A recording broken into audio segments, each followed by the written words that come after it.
네, 뉴스 썰기도 어느덧 1년이 됐습니다. 그동안 대선, 지선, 전당대회, 굵직한 정치 이슈를 좀 알기 쉽게 썰어드리려고 노력을 했는데 잘 모르겠습니다. 어떻게 생각하세요?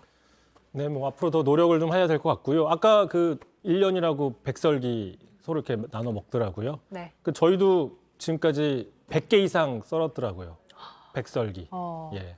백설기였습니다. 오늘 101번째 한번 썰어보죠. 100개 이상 썰었다. 100개 이상 다시 네. 썰어보죠. 자, 오늘 준비한 재료 바로 보겠습니다. 그 헤게모니 다툼을 벌이고 있는 두 그룹 간의 처지가 도끼 객끼이기 때문에 도끼 객끼이다. 예, 남 탓할 일이 아니다 이거죠. 예. 내 탓 운동을 해야 된다 이 말씀을 드립니다. 자, 임계점이 오는 민주당의 남탓 정치. 자, 표준어로 독인 객인입니다. 자, 지선 패배 이후 이른바 친 이재명 측 대 친문 중심의 친 이낙연 측 간에 상대 잘못이 크다 싸움이 커지고 있습니다. 오늘 이낙연 전 대표가 이제 출국을 했는데 국민들 볼 때 사실 독인 객인 이런 비판 나오고 있죠. 그렇습니다. 선거에서 패배를 하게 되면 흔히 내부에서 책임론 나오는 건 너무 당연한 얘기죠. 책임론이 안 나오는 게 더 이상한 거죠. 자, 문제는 그렇다면 쇄신해야 된다, 혁신해야 된다 이런 걸로 가지고 싸우는 게 아니라 다음번 당대표, 다음번 당권의 이 주도권을 잡기로만 흐르고 있다. 이런 지적이 지금 나오고 있는 거죠. 자, 이른바 친낙, 친명 이렇게 거칠게 싸우지만 사실상 찾아보면 차별점 별로 없다. 이런 분석이 있습니다. 오히려 강성 지지층에 의존하는 이런 공통점이 있다는 분석이 있거든요. 먼저 들어보시죠. 그리고 오버랩되는 부분이 상당히 예. 많습니다. 두 그룹 사이에. 그리고 두 그룹 전부 다 강성 지지층에 지나치게 의존해 가지고 중도층 이탈을 가속시켰다, 방관했다. 그 어느 쪽이 득세를 해 가지고 당권을 잡아도 민주당이 쇄신했구나, 반성했구나 그렇게 여기지 않을 겁니다. 자, 지난주 이제 저희가 뉴스 썰기에서 민주당 계열 과거의 난닝구 대 백바지 논쟁과 비교하면서 같은 계파 갈등이지만 그 내용이 좀 다르다고 제가 분석을 한 바 있습니다. 그렇습니다. 지난주였었죠. 그 2003년이었습니다. 그 열린우리당이라는 창당 당시에 그 열린우리당 창당에 반대하는 세력이 그 회의장에 이른바 저 러닝 셔츠 흰색 저 셔츠를 입고 들어가서 난닝구라는 저런 표현이 얻었고 반대로 이제 그 창당에 찬성하는 쪽 친노 핵심 의원이었죠. 유시민 의원이 그 의원 선서하는데 흰 바지 입고 와서 백바지였다. 그래서 난닝구와 백바지 논란 저희가 한번 다뤄본 적이 있었는데요.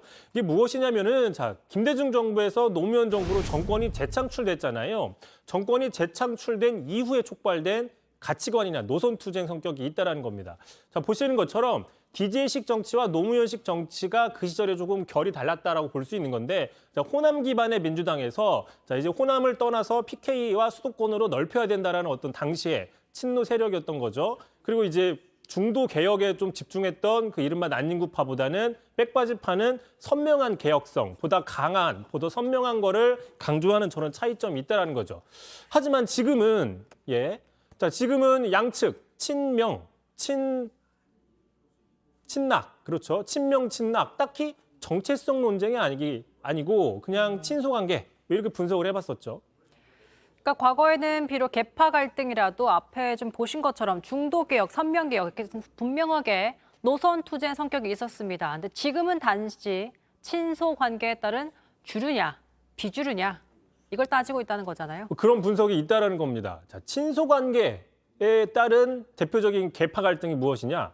바로 그 지금의 국민의힘 과거 전신에서 있었던 친박, 친이 논란이었던 거죠. 친이, 친박 갈등. 사실 따져보면 친이계냐 친박계냐 어떤 이념이나 정치적인 정책이나 이런 가치관에 있어서 큰 차이가 없었습니다. 그런데도 사생결단식으로 2007년 당내 대선 경선에서 싸웠었던 거죠. 하지만 지금은 이 민주당의 이런 내부 갈등 상황을 보면서 오히려 그때보다 지금 상황이 더 심각할 수 있다 이런 분석이 나오고 있거든요. 들어보시죠. 과연 이 대장동 이슈가 예. 과연 이게 야당에서 제기해서 나온 거냐. 같은 정당에서 경쟁하는 사람들이 넘지 말아야 될 선을 나는 그때 경선에 넘었던 것 같아요. 그 후유증이 좀 크다고 봐요. 이명박, 박근혜 두 사람 본인으로서는 지켜야 될 선을 안 넘었습니다. 자, 기억을 좀 더듬어 보면 사실 우리 정치에서 가장 치열했던 당내 경쟁, 그때 이명박 박근혜 후보 경선보다 오히려 더 심각할 수 있다는 분석을 지금 했어요. 민주당 내에서 좀 새겨들어야 될 부분인 것 같아요. 그렇습니다. 앞서 그 조응천 의원, 뭐 이쪽 저쪽 다 쓴소리하는 조응천 의원 말대로 지금 양측은 헤게모니 다툼, 주도권, 패권 싸움을 하고 있는 건데 정작 국민들이 볼 때는 이쪽이나 저쪽이나 다 독인 개긴이다라고 볼 수 있는 상황이 크다. 뭐 이런 부분들이 있고요. 자, 실제로 둘 다 이제 그 민주당 기존의 주요 당론에 대해서 입장차가 크진 않았습니다. 자, 대표적인 게 바로 최근에 있었던 이른바 검수완박 논란 한번 볼 텐데, 자, 민영배 의원 잘 아시죠? 이번에 많이 화제가 됐잖아요. 이른바 뭐 위장 탈당, 뭐 꼼수 논란 이런 지적들이 나왔지 않습니까? 나오지 않았습니까? 그러면서 어쨌든 법안 처리에 큰 역할을 했는데 민주당 입장에서는 이런 강경파 민영배 의원이 또 지지한 게 누구냐?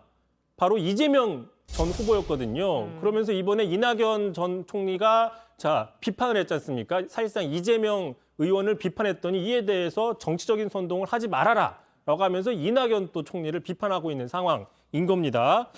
자, 또 있습니다. 문재인 정부 그동안 꾸준히 비판을 받았던 뭐 내로남불이나 오만 뭐 이런 걸로 지적을 받았던 대표적인 게 바로 뭐 부동산 임대차 3법 또는 윤미향, 박원순 사건 또 지난해였죠. 서울시장, 부산시장 재보궐선거에 공천하지 않기로 했다가 이걸 번복하는 이런 부분들에 대해서 이른바 친명, 친낙 쪽이 치열하게 대립하고 노선 투쟁을 했다. 이런 얘기는 저희가 들어본 적이 별로 없는 거죠. 그러니까 선거 패배를 계기로 서로 내탁 공방을 벌이고 있지만 실제로 정치 행태나 책임은 양쪽이 좀 비슷하다. 이런 지적이네요. 이제 일반적인 국민의 시각이 바로 그거라는 겁니다. 네. 자, 그런데 이제 찾아보니까 좀 양측이 싸우면서 또 닮은 측면이 또 있어요. 무엇이냐? 바로 그 문자 폭탄을 대하는 태도입니다. 자, 문자 폭탄 대하는 태도. 자, 이번에 좀 오늘 화제가 되는 게 바로 이게 홍영표 의원 지역 사무실 앞입니다. 지금 홍영표 의원은 대표적인 친낙계, 친문계 중심 의원이죠. 자, 차기 당대표 선거에도 지금 나오려고 하는 느낌이 있는 건데, 자, 선거가 끝나자마자 앞장서서 이재명 의원을 공격했잖아요. 이재명 탓이다라고 공격을 했어요. 자, 그러다 보니까 이제 이재명 의원 측의 그 이른바 개딸 세력이 이렇게 지역 사무실 앞에다가 그러니까 뭐라고 할까요? 대자보 폭탄을 터뜨린 거죠. 지역 사무실 앞에다가. 자, 그런데 자, 눈에 띄는 게 하나 있어요. 홍영표 의원 지난해였습니다. 지난해 그 재보궐 참패한 뒤에 그 초선들이 자, 조국 사태 때문이다, 내로남불 때문이다라고 비판을 하자 그 이른바 홍영표 의원이 속해 있던 친문 주류 세력들이 그 초선들에게 문자 폭탄을 막 퍼부었단 말이죠. 이게 논란이 됐는데 그때 홍영표 의원은 자, 문자 폭탄은 민심이다라고 옹호를 했습니다. 한번 들어보시죠. 그게 예를 들어서 한 목소리로만 그렇게 오지 않습니다. 문자가.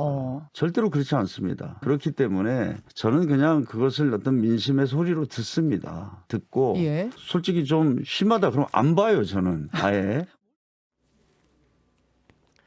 문자 폭탄은 그동안 사실 당내 주류 세력에서 이제 친문 지지층에서 주로 사용했던 걸로 알려졌는데 이번엔 그 반대로 이재명 의원을 지지하는 사람들이 똑같이 활용하고 있는 그런 모습이네요. 그렇죠. 지금 홍영표 의원 제가 보여드렸죠. 앞서서 문재인 정부 당시에 원내대표를 했었는데 그 원내대표 될 때도 이 강성 지지층이 자, 홍영표를 찍어야 된다라고 하면서 다른 의원들에게 문자 폭탄을 날린 적이 있습니다. 그러니까 결과적으로 문자 폭탄의 도움을 받은 셈이죠. 자, 그런데 이제 이번에 반대로 이재명 책임론을 거론하니까 본인이 그 당하는 상황이 된 거잖아요. 반대가 된 상황. 어떻게 보면 부메랑을 맞았다라고 볼 수도 있는데 뭔가 이런 느낌이 아닐까 해서 제가 한번 좀 가져와 봤는데요. 이게 유명한 그 불구경, 이른바 잘림 방지 사진이라고 있어요. 자, 친이낙연 측. 자, 저쪽 집이 무너졌다고 해서 구경하러 갔죠. 그랬는데 알고 보니 우리가 문자 폭탄을 받고 있는 거예요. 보자마자 눈물이 났어요. 뭐 이런 느낌이다라고 볼 수 있는 겁니다. 자, 실제로 현재 당내의 화력을 따지면 이재명 의원 측이 좀 우세하다라는 분석이 많습니다. 왜 그러냐면 지금 친문 층에는 대선 주자가 없지만 친 이재명 측에는 말 그대로 이재명 후보가 여전히 있기 때문인 거죠. 자, 그래서 이 문자 폭탄이라는 것은 공수관계, 공수만 바뀌었을 뿐, 자, 변한 게 없는 거를 민주당에 변한 게 없는 걸 보여준 상징 아니냐라는 분석도 있습니다. 그러니까 결국 공수 교대가 아니라 이참에 민주당 체질 자체를 바꿔야 하는데 바꾸지 않으면 개파 갈등 이게 부메랑처럼 계속 서로 문자 폭탄 던지고 받고 이게 반복될 거라는 얘기잖아요. 그렇습니다. 뭐 그런 분석을 가지고 해보는 거고요. 자, 아까 말씀하신 것처럼 오늘 뉴스 썰기 1년, 1년이에요. 그래서 찾아봤습니다. 지난해 저희가 첫 방송 때 했던 첫 번째 키워드, 자, 기억나실지 모르겠지만, 자, 임계점 오는 윤석열 비대면 정치라고 했었습니다. 자, 당시 이제 윤석열 전 검찰총장이 어느 당에 들어갈지도 모르던 시절이었거든요. 네. 그때 이제 본인이 직접 나서지 않고 좀 비대면으로 간접적인 전언을 하는 정치를 하고 있다라고 저희가 한번 분석을 해본 적이 있었는데, 1년 전이군요. 자, 오늘의 기억나시죠? 네. 이때 박성 탱커랑 했네요. 앉아서 저기서. 예. 변화 없으시네요. 예, 네. 예. 자, 오늘의 키워드 한번 보겠습니다. 오늘의 키워드, 임계점 오는 민주당 남탓 정치. 자, 1년이 바뀐 이후에 자, 여야의 뒤바뀐 위치 한번 좀 정리해봤습니다. 임계점이 예전에는 윤석열 후보, 당시 후보에게 있었지만 이제는 민주당에게 와 있는 상태입니다. 자, 1년이 지났지만 앞으로 쭉 계속될 겁니다. 이성대 뉴스 열기 많은 사랑 부탁드리고요. 여기까지 하도록 하죠. 수고하셨습니다.